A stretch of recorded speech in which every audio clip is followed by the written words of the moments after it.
বন্ধুরা, আমরা ছোটবেলা থেকে বম্বে সুইটসের রিং চিপস যেটাকে বলে থাকি, তো সেই রিং চিপস, তো আমরা আসলে বাসায় রিং চিপস কিছুদিন যাবত আনার পরেই দেখলাম এই ফুলা ফালা রিং চিপসটার মধ্যে কয়টা চিপস আধা মিনিট 1 মিনিটের মধ্যে আকসা খেয়ে শেষ করে ফেলে। তো আজকে আমরা টেস্ট করবো যে এই রিং চিপসের মধ্যে আসলে মনে হয় 8 থেকে 10টা রিং চিপস হবে হয়তো থাকে। তো আকসা, এই রিং চিপসটা এখন খুলে সবাইকে দেখাও। আমরা একটা টেস্ট করবো এই রিং চিপসের মধ্যে কতগুলো থাকে। হ্যাঁ, আকসা খুলেছে। একটা একটা করে বের করো, একটা করে বের করে রাখো।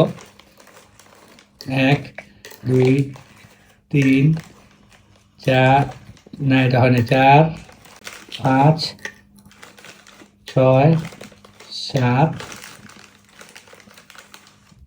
8। আমরা কিন্তু দেখলাম এখানে 9টা হচ্ছে আস্ত ওই চিপসেরই, আর একটা হচ্ছে গুঁড়াগুলি দেখাও। এই যে এই কয়টা, তো সব মিলিয়ে আসলে 9টা চিপস থাকে।